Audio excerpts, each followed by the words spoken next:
This is an ABC News special report. Good morning, everyone. I'm Kira Phillips. President Trump about to address the nation from the White House, requesting for a moment of silence after the deadly midair collision here in our nation's capital.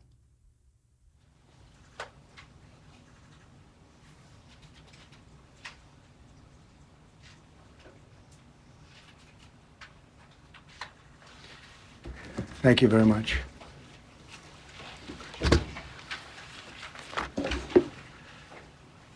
I speak to you this morning in an hour of anguish for our nation.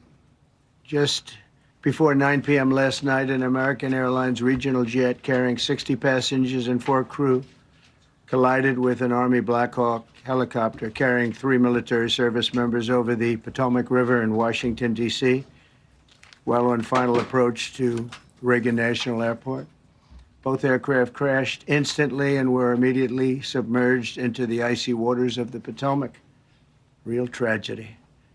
The massive search and rescue mission was underway throughout the night, leveraging every asset at our disposal. And I have to say, the local, state, federal, military, including the United States Coast Guard in particular, they've done a phenomenal job.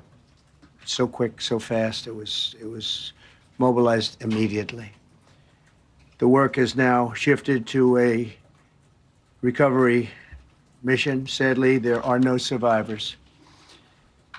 This was a dark and excruciating night in our nation's capital and in our nation's history, and a tragedy of terrible proportions.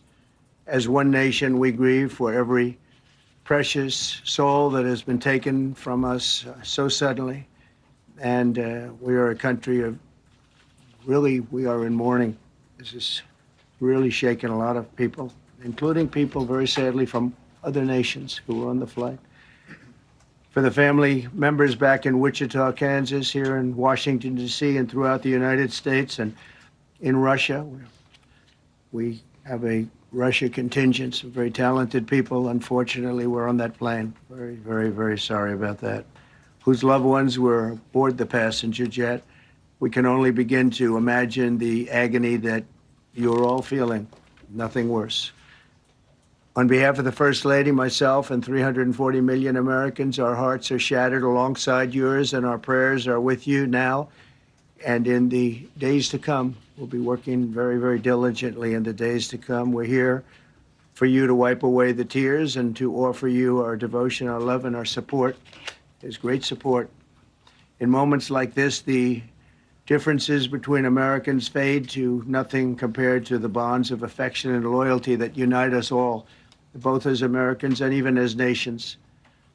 We are one family, and today we are all heartbroken. We're all searching for answers. That icy Potomac, it was a cold, cold night, cold water. We're all overcome with the grief for many who have so tragically perished, will no longer be with us. Together we take solace in the knowledge that their journey ended not in the cold waters of the Potomac, but in the warm embrace of a loving God. We do not know what led to this crash, but we have some very strong opinions and ideas, and I think we'll probably state those opinions now.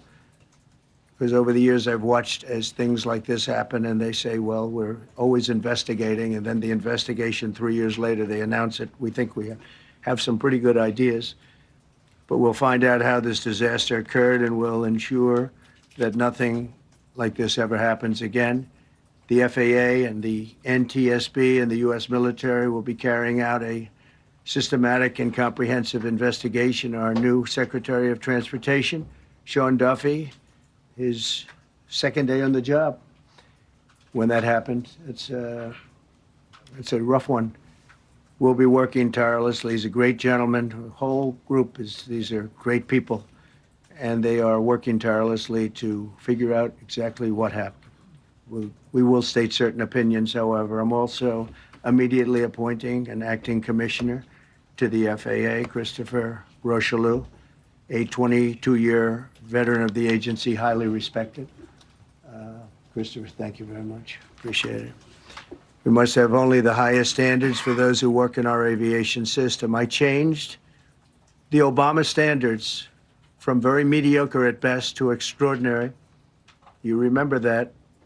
Only the highest aptitude, they have to be the highest intellect and psychologically superior people were allowed to qualify for air traffic controllers.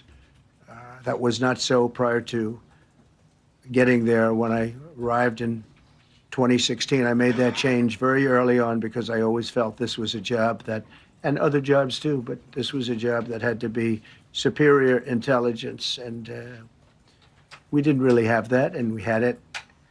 And then when I left office and Biden took over, he changed them back to lower than ever before. I put safety first. Obama, Biden, and the Democrats put policy first. And they put politics at a level that nobody's ever seen, because this was the lowest level. Their policy was horrible, and their politics was even worse. So as you know, last week, long before the crash, I signed an executive order restoring our highest standards for air traffic controllers and other important jobs throughout the country. So it was very interesting. About a week ago, almost upon entering office, I signed something last week that was an executive order, very powerful, on restoring the highest standards of air traffic controllers and others, by the way. Then my administration will set the highest possible bar for aviation safety. We have to have our smartest people. It doesn't matter what they look like, how they speak, who they are. It matters intellect, talent, the word talent. They have to be talented, naturally talented geniuses. You can't have regular people doing that job. They won't be able to do it.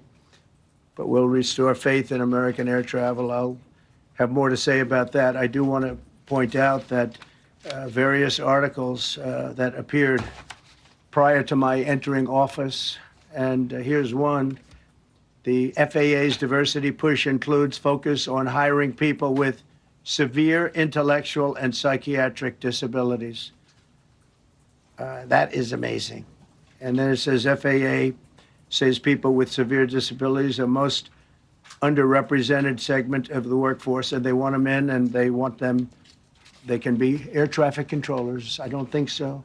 This was in January 14th, so that was a week before I entered office. They put a big push to put diversity into the FAA's program. Then another article, the Federal Aviation Administration, this was before I got to office, recently, second term. The FAA is actively recruiting workers who suffer severe intellectual disabilities, psychiatric problems, and other mental and physical conditions under a diversity and inclusion hiring initiative spelled out on the agency's website. Can you imagine? These are people that are, I mean, actually, their lives are shortened because of the stress that they have. Brilliant people have to be in those positions. And their lives are actually shortened, very substantially shortened, because of the stress, where you have many, many planes coming into one target.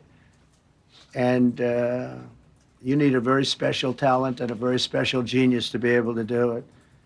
Targeted disabilities are those disabilities that the federal government, as a matter of policy, has identified for special emphasis in recruitment and hiring. The FAA's website states they include hearing, vision, missing extremities, partial paralysis, complete paralysis, epilepsy, severe intellectual disability, psychiatric disability, and dwarfism all qualify for the position of a controller of airplanes pouring into our country, pouring into a little spot, a little dot on the map, a little runway. The initiative is part of the FAA's diversity and inclusion hiring plan. Think of that. The initiative is part of the FAA's diversity and inclusion hiring plan, which says diversity is integral to achieving FAA's mission of ensuring safe and efficient travel. I don't think so. I think it's just the opposite. The FAA website shows that the agency's guidance on diversity hiring were last updated on March 23rd of 22. They wanted to make it even more so.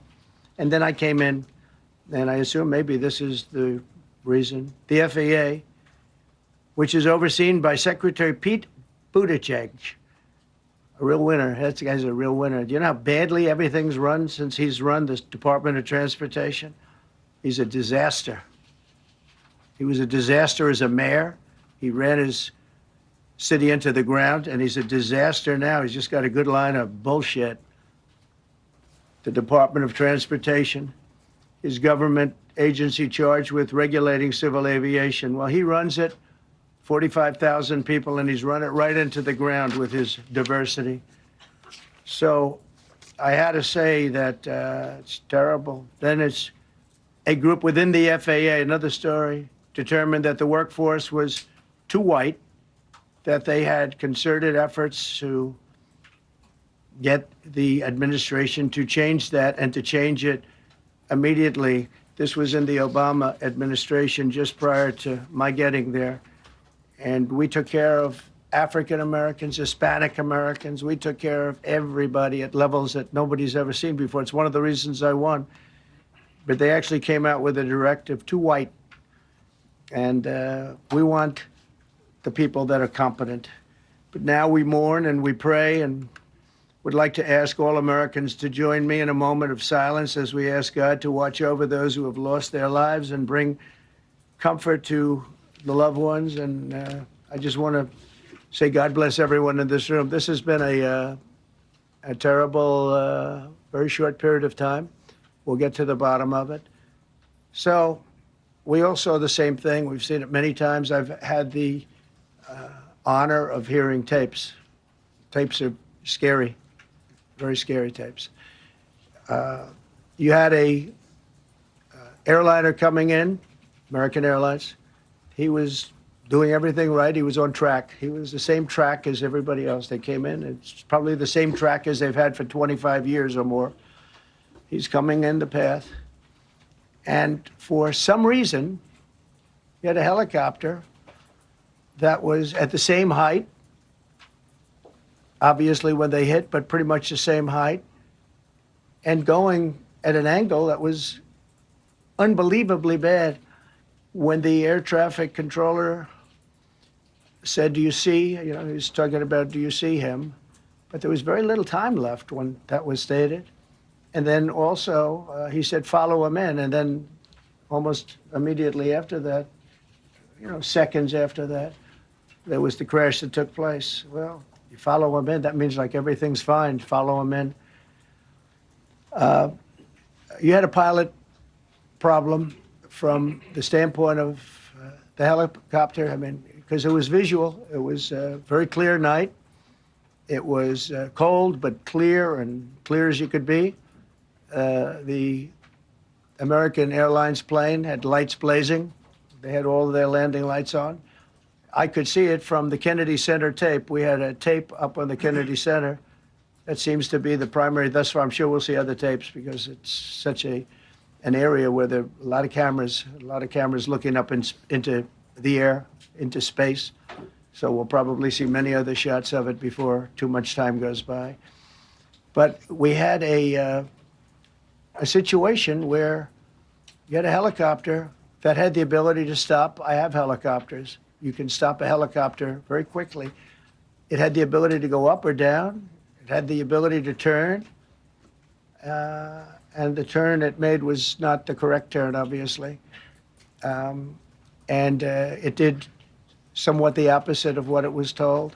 We don't know that would have been the difference because the timing was so tight. It was so little. There was so little time to think. But what you did have is you had vision. The helicopter had vision of the plane because you had vision of it all the way, perfect vision of it all the way from at Kennedy Center where the tape was taken. And for some reason, there weren't adjustments made. Again, you could have slowed down the helicopter substantially. You could have stopped the helicopter. You could have gone up. You could have gone down. You could have gone straight up, straight down. You could have turned. You could have done a million different maneuvers. For some reason, it just kept going and then made a slight turn at the very end. And by that time, it was too late. They shouldn't have been at the same height. because if it wasn't the same height, you could have gone under it or over it, and nobody realized, or they didn't say that it's at the same height. At the same height, still wouldn't have been great, but you would have missed it by quite a bit. Could have been 1,000 feet higher. It could have been 200 feet lower, but it was exactly at the same height, and somebody should have been able to point that out. So all of this is going to be studied, but it just seems to me, from a couple of words that I like to use, the words common sense,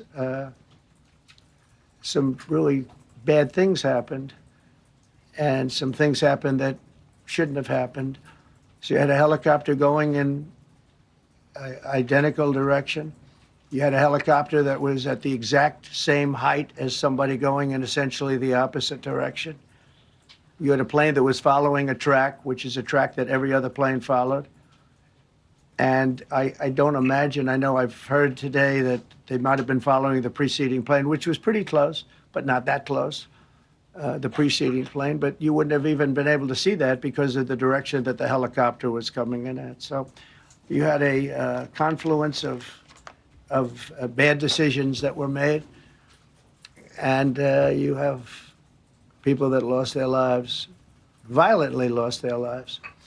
We're going to take a few questions. I'd like to ask our new Secretary of Transportation to say a few words. Sean Duffy, great gentleman, just started. It's not your fault, and I know you agree with me very strongly on intellect and even psychological well-being of the air traffic control. It's such an important position, and I think I can't emphasize stronger.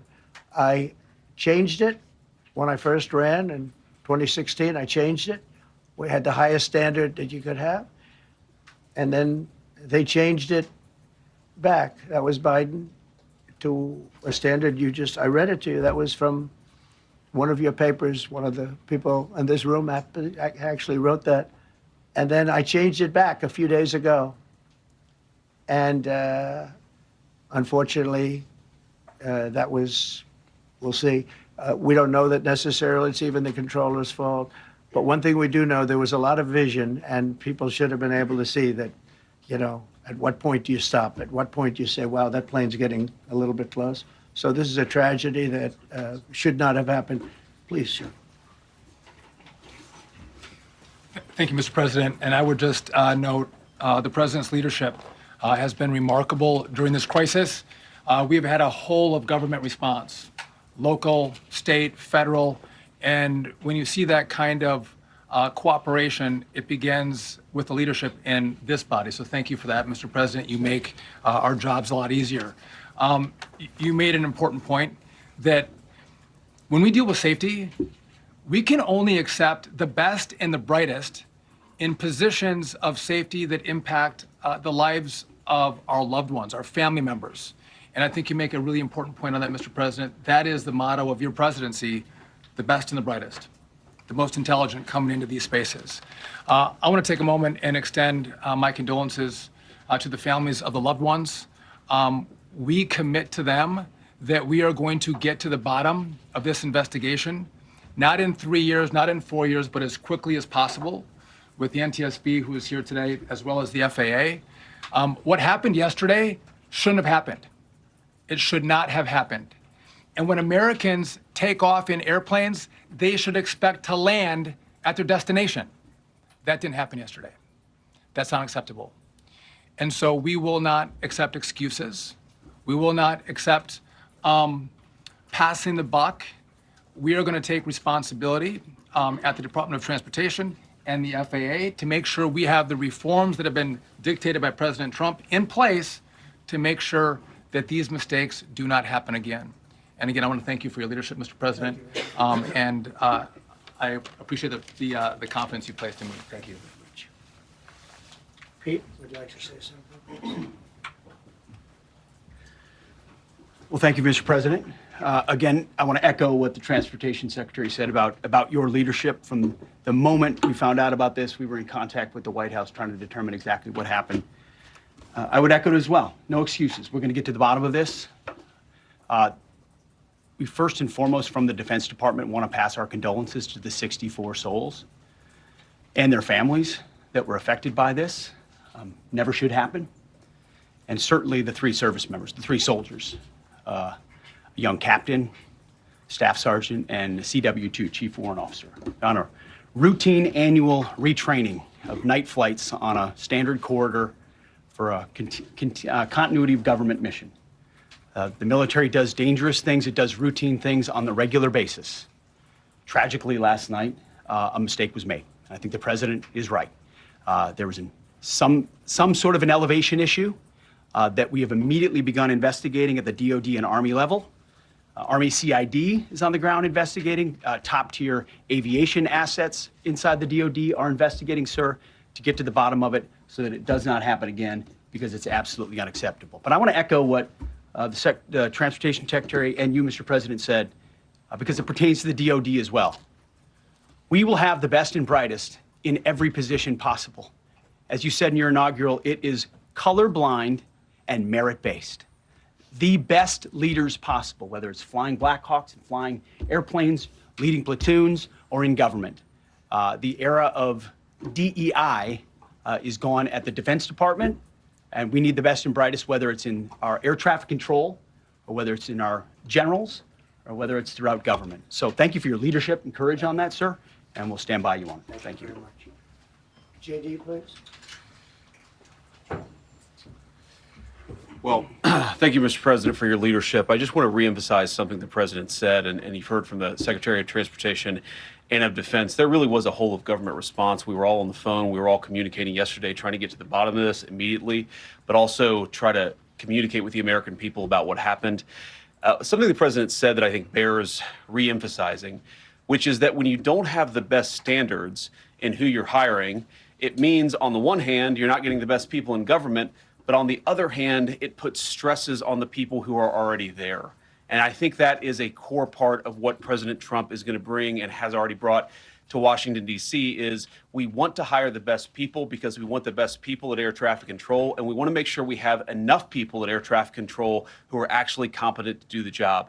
If you go back to just some of the headlines over the past 10 years, you have many hundreds of people suing the government because they would like to be air traffic controllers, but they were turned away because of the color of their skin. That policy ends under Donald Trump's leadership because safety is the first priority of our aviation industry. Thank you, Mr. President. Mr. President, on DEI and the claims that you've made, are you saying this crash was somehow caused and the result of diversity hiring? And what evidence have you seen to support these claims? It just could have been. We have a high standard. We've had a much higher standard than anybody else.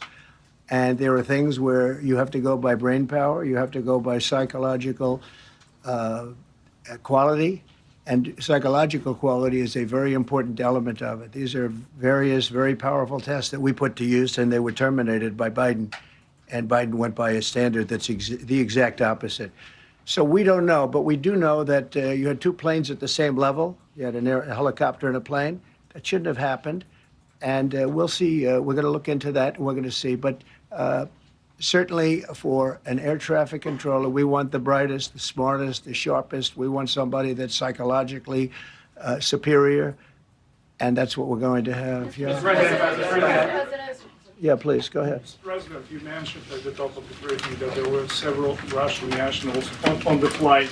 Yes. Will the U.S. government be willing to facilitate the transfer of their remains, considering Yes, we the will. fact there is no direct air travel between the two countries? We've already been in contact with Russia, and the answer is yes, we will facilitate. Yes. Please, go ahead. Thank you, Mr. President.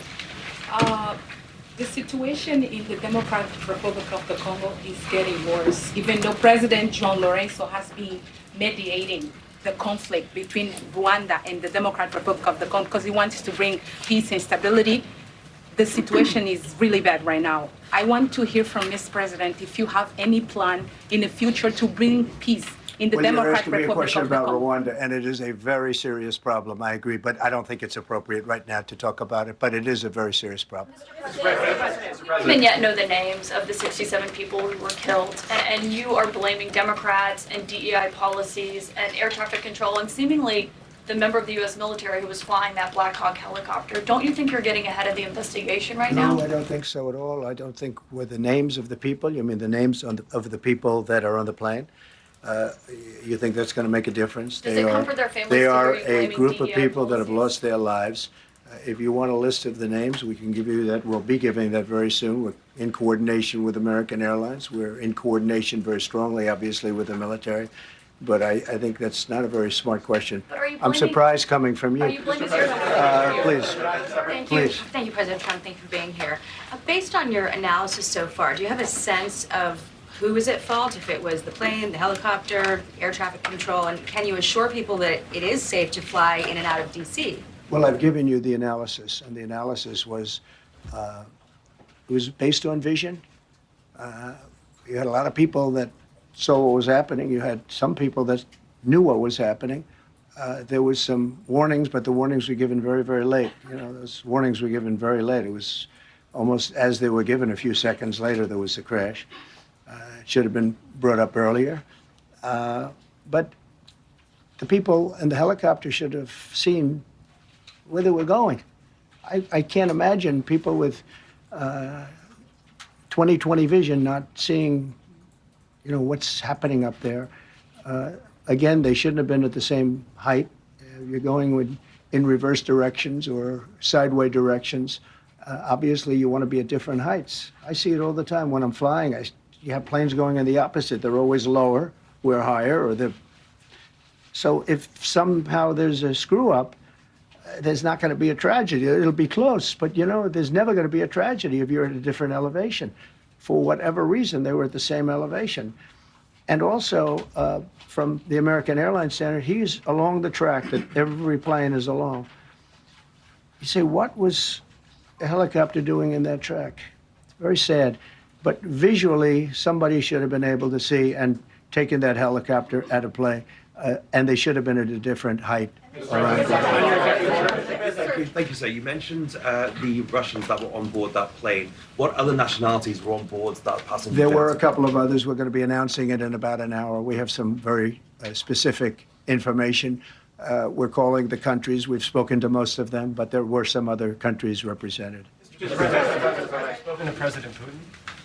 I have not, no. Mr. President, Not about this. on your executive order, you've already issued an executive order you say will restore aviation safety. Right. This crash happened after that. Was the executive order successful, and what more needs to change to keep people safe? Well, you know, we issued it 3 days ago, and we're in the process of making those changes. This is something that should have been done a long time ago. Actually, my original order should have never been changed, and I think maybe you wouldn't have had this problem. Maybe.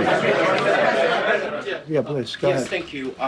We see like everyday life that very often those diversity hires cause sometimes issues, as you just mentioned. So what plan do you have? Are we going to see some fire? Are you going to fire some of those diversity hire in the federal government? What's plan do you have? I would say the answer is yes. If we find that people aren't mentally competent, you see the language. The language is put out by them. And if you see that, I'm not going to bore you by reading it again, but these are not people that should be doing this particular job. They'd be very good for certain jobs, but not people that should be doing this particular job.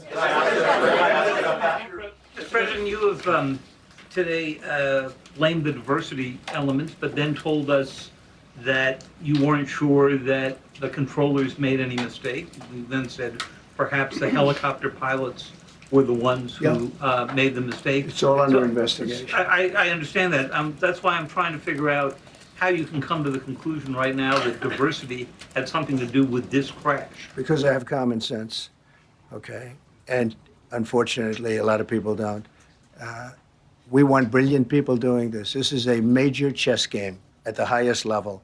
When you have 60 planes coming in during a short period of time, and they're all coming in different directions, and you're dealing with very high-level computer work and very complex computers. And one of the other things I will tell you is that the systems that were built, I was going to rebuild the entire system, and then we had an election that didn't turn out the way it should have. But they didn't build the systems properly. They spent a lot of money renovating a system, spending much more money than they would have spent if they bought a new system for air traffic controllers, meaning the computerized systems. There are certain companies that do a very good job. They didn't use those companies. They used companies that should not have been doing it. No, I think it's very important to understand that for some jobs, and not only this, but air traffic controllers, they have to be at the highest level of genius. Okay. I want to ask you about the ice skaters in a moment because the U.S. Ice Skating Committee was affected. But first, if I can, the cited FAA text that you read is real. But the implication that this policy is new or that it stems from efforts that began under President Biden or the Transportation Secretary Pete Buttigieg is demonstrably false. It's been on the FAA's Who said website. That, you? No, it's on the website, the FAA's website. It was there in 2013. It was there for the Take a look entirety. what I read. It was there for the entirety of your administration Nice and too. easy. So my question is, why didn't you change the policy during your first I administration? did change it. I changed the Obama policy, and we had a very good policy. And then Biden came in, and he changed it. And then when I came in 3 days ago, I signed a new order, bringing it to the highest level of intelligence. Okay. It was on the website. Please. Quiet, quiet. Welcome back to the. I'm sorry. You mentioned that a vision was probably the problem that was at issue in this crash. There's been some reports that one of the pilots in the helicopter may have been using night vision equipment. Was there any I heard indication? that. We don't know. We're going to know that pretty soon. It may change your view plane if you do have the night vision. So it's very possible that could have happened. That would be maybe a reason why you wouldn't actually see as well as on a clear night. You can see sometimes better without it. I have a couple of more. Mr. President, is it helpful to have your Secretary of Transportation confirmed, and does this intensify your interest in getting other nominees confirmed quickly? Go to what? Is it helpful to have your Secretary of Transportation confirmed, and does this intensify your interest in getting other nominees confirmed quickly as well? Well, sure. We want fast confirmations. And the Democrats, as you know, are doing everything they can to delay them. They've taken too long. We're struggling to get very good people that everybody knows are going to be confirmed, but we're struggling to get them out faster. We want them out faster. It's a good question, actually. We've been pushing Sean. Everyone knows Sean for a long time. He got many, many Democrat votes, but they want to take as long as they can. They ask questions like some of the questions that Peter would ask that were totally irrelevant and not very good questions, but they want to just keep it going. They want to keep it going as long as possible. I was very honored, actually, that you got so many Democrat votes. That was really good. That was really good. When I applied to meet with the families, and second question, is it your impression that military training was done during that time? The what? The training that the helicopter was involved in. Is it anything you can tell us about You that? don't know. These are the things that will come up with the investigation. You don't know, but the helicopter obviously was in the wrong place at the wrong time, and a tragedy occurred. Please. Thank you, Mr. President. I've got a question about the. No, go ahead, please. Thank you, Mr. President. You've been critical of the current regulations, and you've called for big reforms at FAA. I'm curious, sir, I made the reforms, actually. What is your message? 3 days ago, I made them. Yes, sir. What is your message then to the American public in the weeks and months ahead? Should they feel hesitant to fly? And if you could clarify perhaps something that the Defense Secretary said when he said that this helicopter was on a continuity of government mission? I don't know what that refers to, but they were practicing. They do that. They call it practicing, and they were. And that's something that should be done. It's only continuity in the sense that we want to have very good people, and that has to be in continuity, and that's what they refer to. But it was basically practice, and it was a practice that worked out very, very badly. Okay?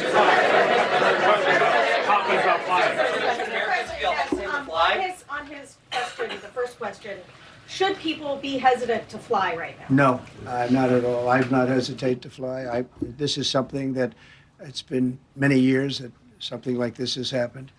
And the collision is just something that we don't expect ever to happen again. We are going to have the highest level people. We've already hired some of the people that you've already hired for that position long before we knew about this. I mean, long before. From the time I came in, we started going out and getting the best people because I said it's not appropriate what they're doing. I think it's a tremendous mistake. You know, they like to do things and they like to take them too far, and this is sometimes what ends up happening. Now, with that, I'm not blaming the controller. I'm saying there are things that you could question, like the height of the helicopter, the height of the plane being at the same level, going in opposite directions. It's not a positive. But no, we're already hiring people. No, flying is very safe. We have the safest flying anywhere in the world, and we'll keep it that way. Thank you all very much. Thank you very much, everybody. Okay, yeah, hold on. An hour of anguish for our nation. No survivors. 64 passengers and crew on board that American Airlines flight. 3 U.S. soldiers flying that Black Hawk helicopter now. We all want to know what happened in the dead of night here in Washington, D.C. Let's start with our transportation correspondent, Gio Benitez. He is there on the scene of the crash, where recovery efforts are in full force right now to find those remaining victims. Gio, what do we know? So, Kira, let's take this step by step with what we know exactly. It started with this American Airlines plane originally scheduled to land on runway 1. That is the biggest runway here. It is also the busiest runway in the country. It is just nonstop. At the last moment, air traffic control changed that to runway 33. Now, we don't know exactly why, but we do know that that was pretty commonplace. This happens all the time here at this airport. The American Airlines CEO says that everything was looking normal on approach as they were landing. Then it gets to the helicopter, and this is the Black Hawk. And that Black Hawk was at 350 feet. And for some reason, it seemed to be heading toward the plane. And again, we don't know why that happened either, but we do know that air traffic control actually said to the Black Hawk pilot, "Do you see the plane?" And they confirmed that they saw the plane, or at least a plane. And we just don't know if there was any confusion there in the Black Hawk at the time. We know that there were three different soldiers there in the Black Hawk conducting this training mission. That doesn't mean they were inexperienced. It just means that this is sort of like a routine training that the military is always doing. And at that point, that's what we don't know. What happened? Did they get confused? And so there are many questions about that particular moment with the Black Hawk here. Gio, stay with us. Also with us, pilot and aviation consultant Steve Ganyard. Steve, I understand from the tower audio that the Army pilot did confirm twice that he had eyes on the American Airlines plane. Could flying on night vision goggles in an urban environment with lots of light sources, ambient light, have caused him to misidentify the airline traffic? Kara, the short answer is yes, but it would have happened perhaps whether they were on night vision goggles or not. Being at that altitude and being asked to pick out something that is either moving or flashing or looks very much like the background. As they were coming in, they would have been looking at the lights of, say, Alexandria on the other side of the river. And so obviously they thought they had the airplane. They thought they had their interval, the regional jet in sight. But they clearly did not. I think one of the things that we need to come back to here is, as Gio pointed out, this crew said, we see the airplane and we assume responsibility for visual separation, meaning that the crew of that helicopter, believing that they had the airplane in sight, said, we will make sure that we stay behind him and we will not get in his way. So that boils down to who's at fault here? And if that is the case, then we need to figure out why. Gio brought up some things that the president also brought up. Were they at the right height? They were supposed to be staying at 200 feet or below as they transit on the route along the river. So that will be a question. The president brought up that perhaps the direction from the controller was late. That may be something else that they'll want to look at, but the fact that the Black Hawk pilots assumed responsibility puts it back, the onus back on them to make sure that there no midair occurred. So now we have to figure out what happened, but it's quite easy for any pilot who has ever flown at night to understand how the crew in that Black Hawk helicopter may have thought that what they saw was the airplane that they were supposed to follow, when in fact it was either another airplane somewhere else or a light on the ground. So this is not something, it's probably human error, but it's also something that has happened many times in the past in aviation, and it's something that the FAA is going to have to go back and look at in terms of separating helicopter traffic and fixed-wing traffic coming into DCA. Meanwhile, there is no current FAA administrator. The president, they're announcing in the briefing, he's now appointed an acting administrator for the FAA, Christopher Rocheleau. We will talk more about him in just a second, but I want to bring in our chief global affairs correspondent, Martha Raddatz. Martha, we now know that this Army helicopter was executing a training mission, but these pilots were not rookies. They were not rookies. In fact, what Pete Hegseth said earlier today was they were fairly experienced.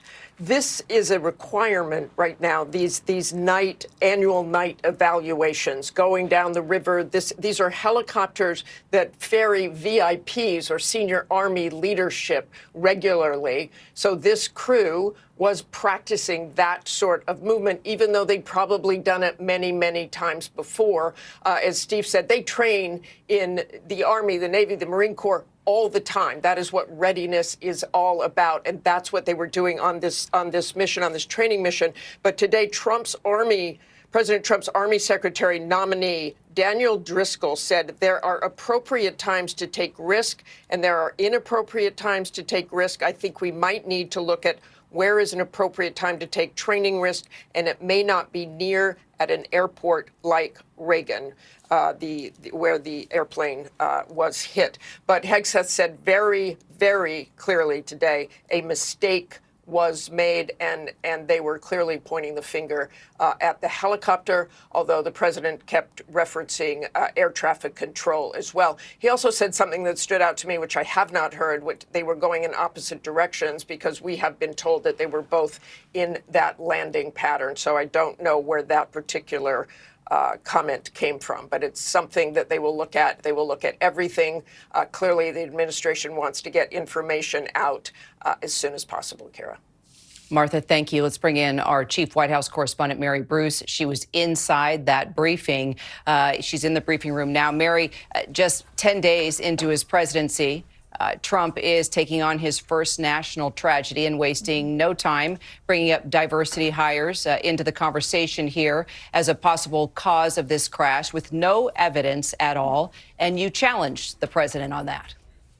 I did, and Kira, I think it's important to be clear here that what we just heard from the president was a lot of speculation, but not a lot of answers or clarity into what actually caused this crash. He has suggested it may have been the air traffic controllers. He pointed to possibly the pilots of the helicopter, and repeatedly, yes, he suggested that diversity, equity, and inclusion programs may somehow have played a role here. Of course, in the week and a half that he has been in office, he has made clear that he is targeting these programs, trying to strip them away from the federal government. And I did ask him point blank, is he suggesting that diversity hiring is somehow to blame for this crash, and what evidence had he seen to suggest that? And he told me it just could have been. He admitted, quote, "We don't know." Pressed again by another one of my colleagues here in the room as to how he could have been suggesting this was a diversity hiring issue, given that this is still an ongoing investigation and there's still so much that remains unknown. And the president said, it's because I have common sense. I think it's also important to note here that just a few hours ago, earlier this morning, his own new Transportation Secretary, Sean Duffy, said point blank everything was standard in the lead up to this crash. The bottom line, Kira, right now, we simply still do not know what caused this crash. Mary Bruce, thank you. We will be back on the air for the NTSB briefing later this afternoon. Our coverage continues now on ABC News Live and abcnews.com. David Muir will have the latest on world news tonight from D.C. I'm Kira Phillips. We take you now back to your regular programming, and I'll see you back on ABC News Live. This has been a special report from ABC News.